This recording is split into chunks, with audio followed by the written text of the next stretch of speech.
Welcome back to the channel, everyone. Today is just another beautifully chaotic day in the soap world, but we are absolutely buzzing with energy after that latest Port Charles bomb. Grab your coffee or your wine, because we have so much to discuss and dissect together right now. I cannot even process what I just watched. I am sitting here staring at my screen, typing furiously in the middle of the night because my mind is completely blown. We all knew it was coming, right? We all knew that the paralytic was going to wear off eventually, but the way they executed that final scene, chills. Literal chills. Drew Kane finally got his voice back, and I am screaming! But wait, I'm getting ahead of myself. Let me just take a deep breath because my heart rate is through the roof right now. The sheer intensity of that single moment where Drew's lips parted and a sound actually came out. It was everything we have been waiting for over the last few agonizingly slow weeks of this story. And the word, it wasn't a gasp for air. It wasn't a desperate plea for a doctor or a nurse. It wasn't him crying out in pain or confusion. It was just Willow. But it wasn't just her name, it was the way he said it. The absolute, unadulterated venom dripping from that single, raspy syllable. It was guttural. It was terrifying. I've been watching this show for years, like religiously since 2015, and I have seen some incredible revenge setups in Port Charles. But this takes the cake. Drew is not waking up as the noble, honorable guy we used to know. He is waking up as a man possessed by pure, concentrated fury, and honestly, I am entirely here for it. Let's just break down that hospital room scene because the cinematography and the acting were just top tier. Willow is standing there acting like she is the master of the universe. She has been floating around Port Charles, playing the concerned wife, all while secretly dosing her own husband with a paralytic to keep him locked in his own body. It is so sick and twisted. I know some people are loving this dark Willow era, but personally, I miss the sweet school teachers. But then again, this villainous turn is giving us incredible television. She checks on him, gives him that condescending look of total control, and then she turns her back and walks out the door. Because she walked out, she missed it. She completely missed the exact second the drug lost its grip on his vocal cord. The camera slowly panning into Drew's face, the subtle twitch of his jaw, the eyes that have been darting around helplessly for weeks suddenly locking onto the doorway with lethal precision. He watched her leave, and then he spoke. Willow has absolutely no idea that the clock hasn't just started ticking. The bomb has already been armed. She is walking down the halls of General Hospital right now, thinking she has all the time in the world. She thinks she can still rely on her leverage and her schemes to keep her husband silent. She is so oblivious, and it is making me yell at my television. But am I the only one who feels like we need to address the elephant in the room here? Drew Kane is no saint in this scenario. Let's rewind a bit. Before he was paralyzed, he was actively trying to frame Willow for a crime she didn't commit. He was perfectly willing to let her take the fall for Jordan Ashford's crash, feeding lies to Detective Joe Fitzpatrick and trying to destroy her life. So, when people in the forums are crying about poor Drew being tortured, I have to roll my eyes just a little bit. He is a cad. He has been awful to Alexis, he has been awful to his family, and he brought a lot of this bad karma on himself. Okay, wait, no. Nobody deserves to be chemically paralyzed and trapped in their own mind for weeks on. That is a level of psychological torture that goes beyond soap opera revenge. It is just cruel. So yes, even though Drew has been a massive jerk lately, I felt that rage in his voice, and I felt justified in rooting for his revenge. He has been drugged, controlled, paraded around in a wheelchair like a prop by the very woman he is married to. Imagine the sheer horror of hearing everything, seeing everything, and not being able to move a single muscle to stop it. When he rasped out Willow, he was declaring war, and Port Charles is not ready for the fallout.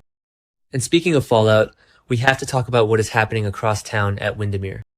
Because while Drew is waking up and plotting his vengeance, Jack Brennan and Nina Reeves are completely oblivious to the fact that their entire safety net is unraveling.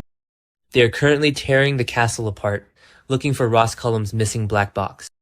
This box is the holy grail right now.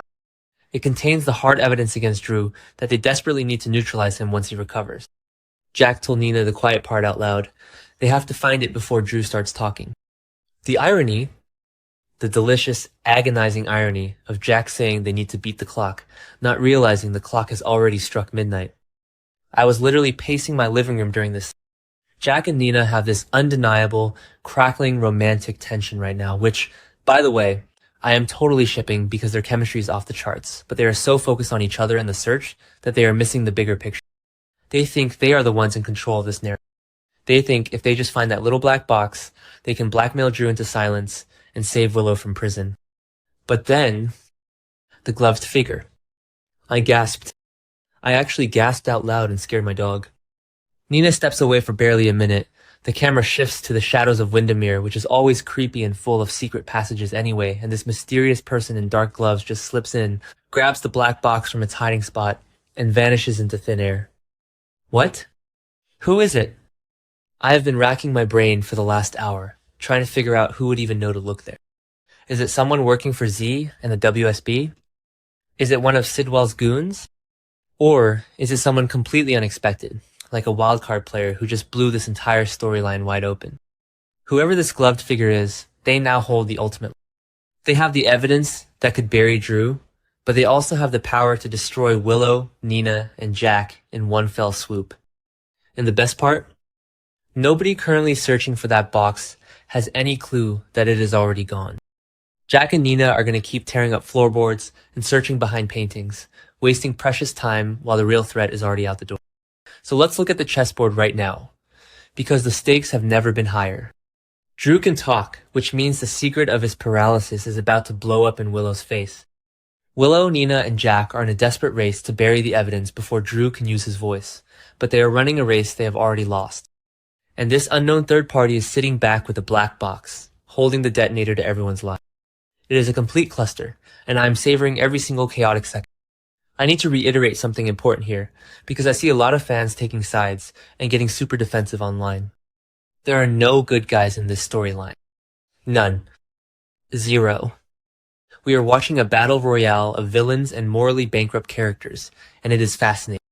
Drew is a vengeful, manipulative cad who tried to send an innocent woman to prison. Willow is a hypocritical, power-hungry congresswoman who literally drugged her husband into a coma-like state to maintain her wealth and control. And Nina? Nina is aiding and abetting this entire nightmare because she will do absolutely anything to protect her daughter, even if it means crossing every ethical line in the book. Jack Brennan is a former WSB director with a rap sheet a mile long who faked his own stroke just to play the system. They are all terrible people right now. And you know what? That is exactly why this is the best storyline General Hospital has given us all year. You aren't rooting for someone because they are righteous. You are rooting for the maximum amount of drama. Whoever wins this race isn't winning because they are right. They are winning because they got there first. And this reporter isn't rooting for a single one of them. But I have so many questions about where this goes next.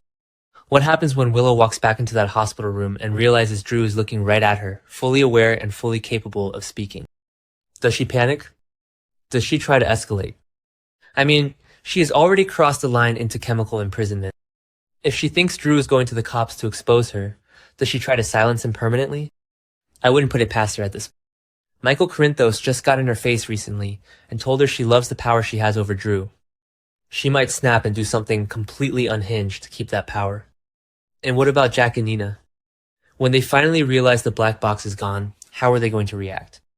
Does their budding alliance and romance survive the absolute panic that is about to set in? Or does one of them throw the other under the bus to save their own skin? Jack is a survivor, first and foremost. If he thinks going down with Nina's ship is going to cost him his freedom, he might just cut and run. But then again, he seems genuinely captivated by her. I swear, if the writers ruin this dynamic, I will riot. I keep going back to that gloved figure though. It is driving me crazy. Remember when they did a Mystery Thief storyline with a flash drive a few years ago? Yeah, didn't work then either. That reveal was a total letdown. Please, GH writers, do not let this be a letdown. We need this to be someone shocking. We need it to be someone who has a vendetta against all of them, or someone who is going to use that black box to completely upend the power dynamics in Port Charles. If it turns out to be just some random henchman we have never heard of, I am just so invested in it. I've been watching the show through the highest highs and the lowest lows, and right now, we are peaking. The tension is palpable. Every single character in this triangle is walking on a tightrope, and the wind is starting to blow. Drew is awake. The box is gone. Willow is clueless. Nina and Jack are desperate. It is a recipe for an absolute explosion and I am counting down the minutes until the next episode airs. So I need to know what you guys think, because I am losing my mind over here. Who do you think the gloved figure is? Who is going to win this race? And when the dust finally settles, and all these secrets are dragged out into the light, who is going to be left standing, and who is going to end up in? Drop your wildest theories in the comments below, because I need to talk about this with people who understand the obsession